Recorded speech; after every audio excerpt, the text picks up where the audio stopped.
Assalamualaikum warahmatullahi wabarakatuh. Halo para mahasiswa keperawatan di seluruh Indonesia. Hari ini saya akan membagi informasi, membagi pengetahuan mengenai pijat oksitosin. Ada yang tahu di sini apa itu pijat oksitosin? Apa sih Bu pijat oksitosin? Yuk kita simak.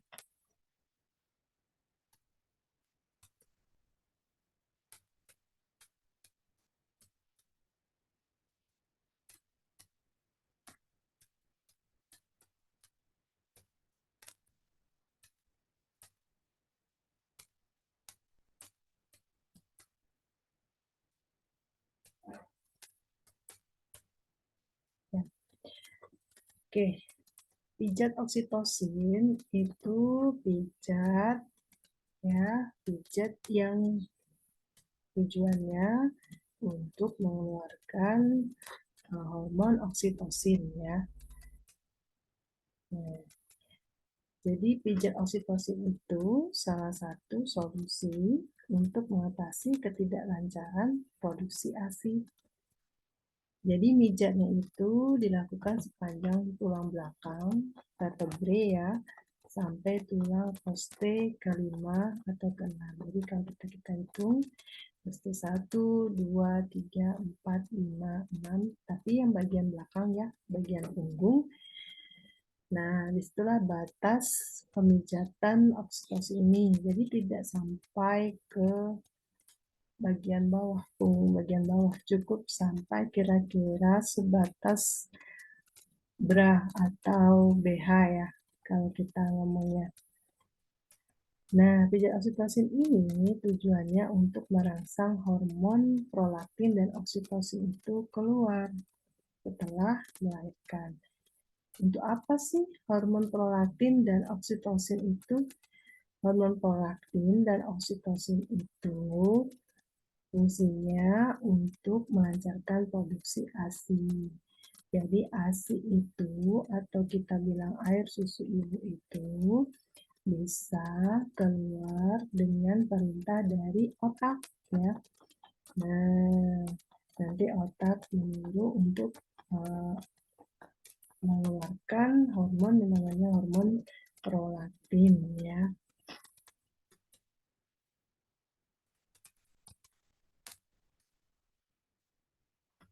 Nah, jadi pijat oksitosin itu fungsinya untuk meningkatkan hormon oksitosin ya, untuk meningkatkan hormon oksitosin.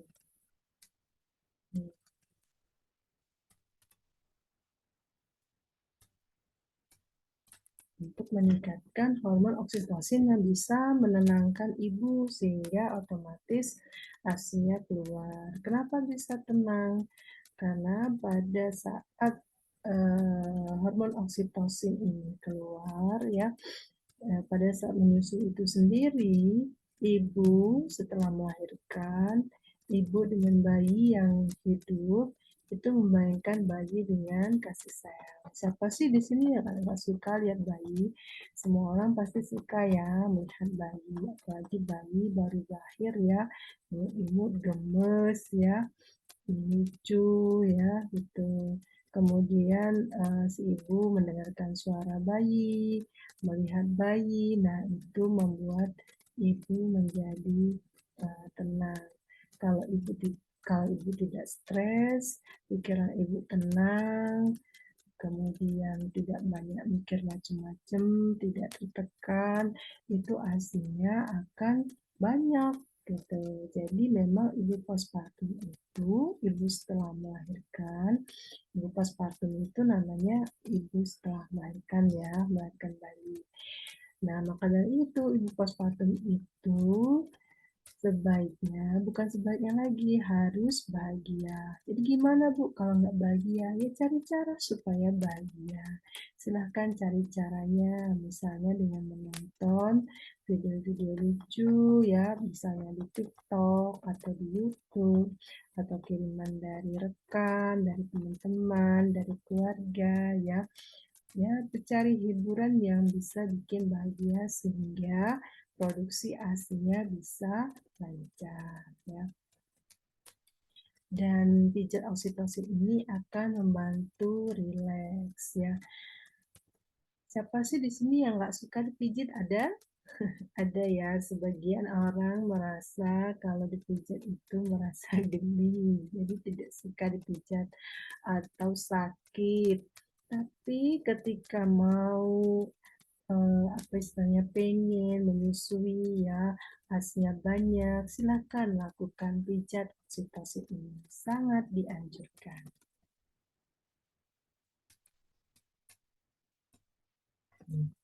Ini indikasinya. Jadi pijat oksitosin ini ya bagus untuk diberikan atau dilakukan kepada ibu yang setelah melahirkan hari pertama sampai hari ketiga ya. Jadi hari pertama misalnya nih ibu ada yang melahirkan hari ini. Nah, jadi hari ini sudah bisa dilakukan pijat oksitosin. Kemudian sampai hari ketiga. Jadi hari ini, besok dan lusa itu bagus sekali untuk dilakukan pijat oksitosin supaya ASINya keluar. Kalau nih misalnya ASINya belum keluar, sedangkan pengen nih nyusui bayi ya. Jadi sabar-sabar aja ya Bapak, Ibu, keluarga, dan para petugas kesehatan. Kalau bayinya dalam kondisi yang baik, kondisi normal, tidak ada masalah pada bayinya, tidak ada kecacatan pada bayinya, tunggu dulu ya, jangan buru-buru menggunakan susu formula kepada bayi ya. Tunggu dulu, silakan lakukan pijat oksitosin dulu ya. Nah, kalau keluarnya sedikit bagaimana? Sedikit nanti lama-lama jadi banyak bunda. Jadi jangan mudah langsung pokoknya cari support. Terus dikasih misalnya madu, apalagi bayi baru lahir jangan dikasih madu ya kalau yang normal, apalagi misalnya air putih, jangan dulu ya. Jadi usahakan dulu ASI, ASI si ibu. Bagaimana kalau ibunya tidak bisa, belum ada ASINya? Silakan menggunakan donor ASI ya. Donor ASI itu ya ibu menyusui lain yang ASINya banyak ya, dan bersedia untuk membagi ASINya kepada bayi si ibu yang baru melahirkan ini. Yang penting ibu yang mendonorkan ASI kondisinya sehat, tidak ada penyakit menular ya yang bisa membahayakan si bayi ya. Tuh. Nah, pijat oksitosin ini bisa dilakukan kapan saja ibu mau ya. Sebelum menyusui atau memompa ASI lebih disarankan. Jadi sebelum menyusui nih ya, atau sebelum ASInya dipompa mau pijat oksitosin. Nah, itu juga boleh, bagus ya. Kemudian pikiran ibu sudah mumet, stres ya. Ibu melahirkan itu kondisinya banyak yang galau ya, banyak. Kenapa?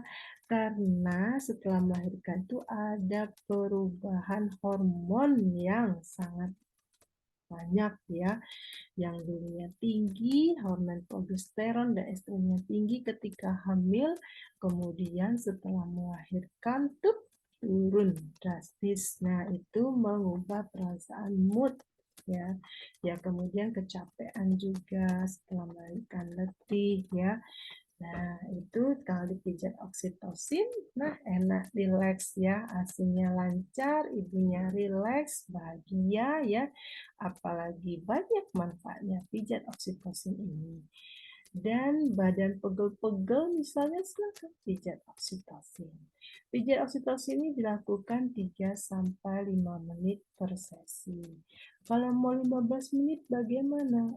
Sangat boleh, silakan ya. 3-5 menit, mau 10 menit, mau 15 menit, atau sampai 30 menit silakan. Boleh. Yang penting ibunya ini nih, postpartum hari ke-1 sampai ke-3. Bu, bagaimana kalau misalnya hamil mau belajar pijat oksitosin? Boleh, tapi itu tadi ya, oksitosin itu untuk apa coba? Kalau kita mengeluarkan plasenta ada kan suntik oksitosin ya untuk mengeluarkan plasenta. Jadi rahim bisa berkontraksi. Jadi hati-hati ya. Walaupun pijat oksitosin ini kelihatannya tidak berbahaya, tapi berisiko mengakibatkan kontraksi rahim. Kalau kontraksi bagaimana, Bu? Kalau kontraksi ya nanti berisiko melahirkan dedek bayinya itu ya bisa melahirkan. Ya, maksud saya ibunya yang melahirkan bukan dedek bayi yang melahirkan. Ya, gitu. Nah, manfaatnya untuk merangsang refleks oksitosin atau refleks Langsdowne, ya, hormon pengaliran ASI.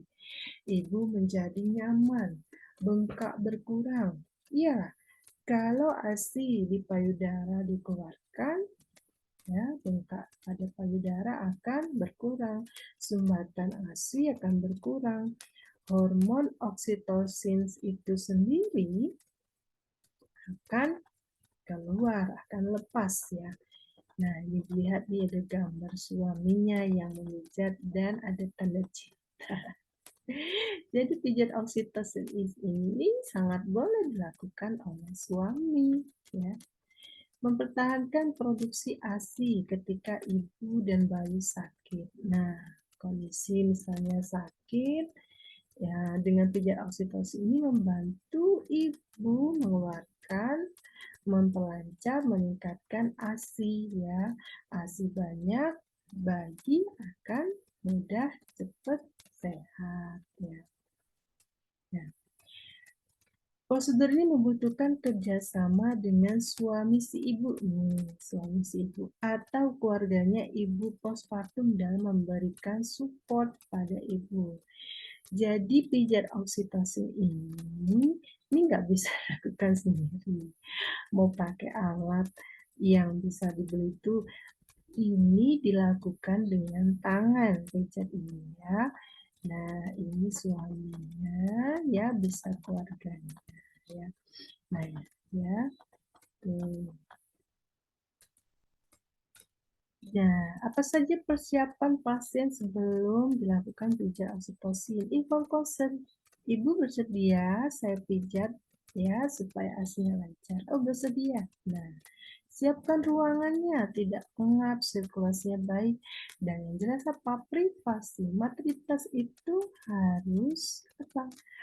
Harus memperhatikan yang namanya apa coba? Privasi. Scarem, tutup pintunya ya. Tuh. Karena ibu posisinya tidak menggunakan baju ini supaya tangannya ini langsung ke tangan pemijat ini langsung ke kulit si ibu ya. Tuh. Dilakukan tempat yang bersih, yang nyaman ya.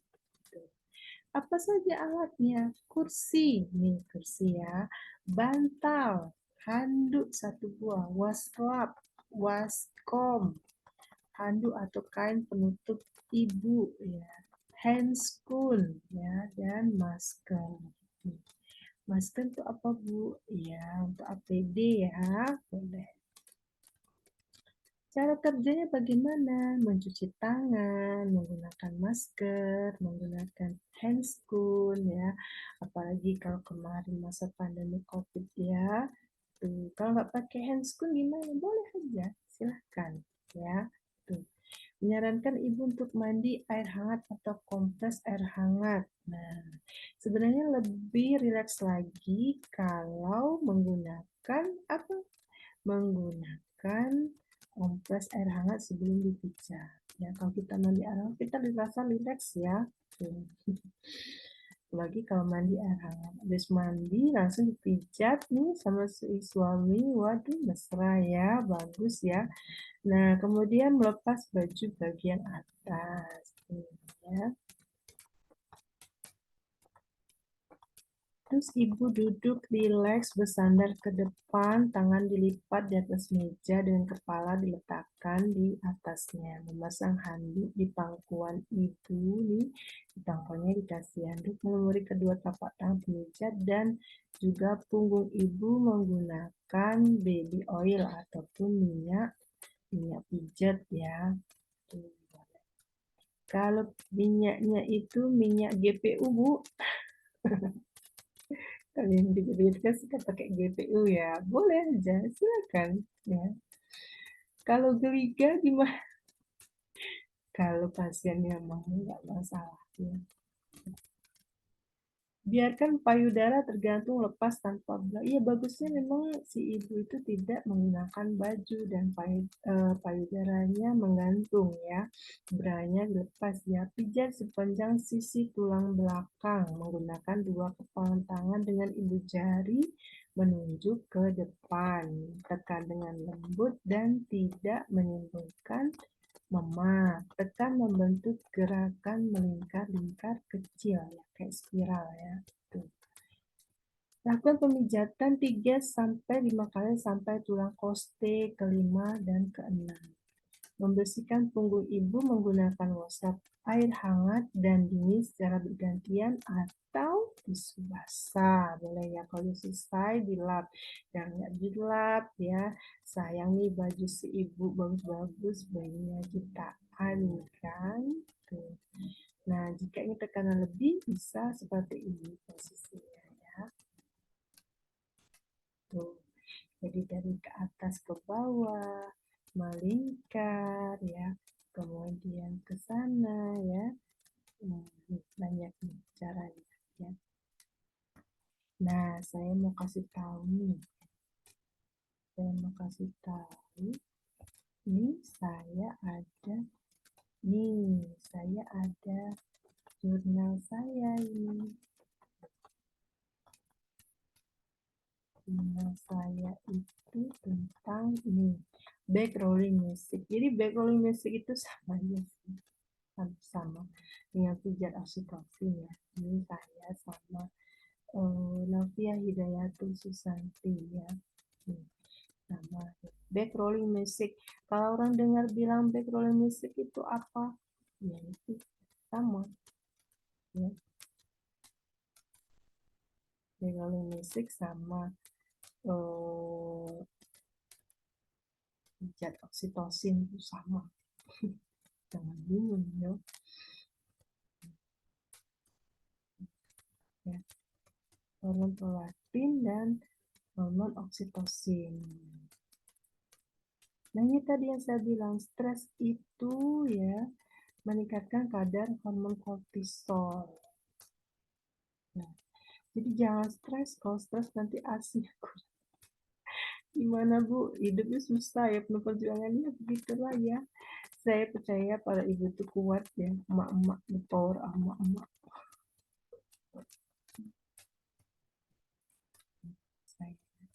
Dua orang kali ini waktu ikut prosiding di Unsri.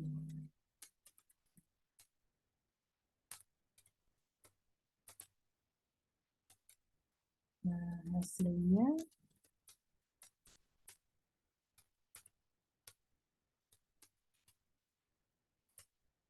tipe kajian yang setelah diberikan ASI 10, 20, wah banyak ya. Ini yang saya bilang tadi ya. Untuk merangsang medula oblongata ya, mengirim pesan ke hipotalamus di hipofisis posterior untuk mengeluarkan oksitosin. Jadi ini sini medula ini ngasih pesan, hipotalamus, keluarin tuh oksitosin supaya ASI keluar.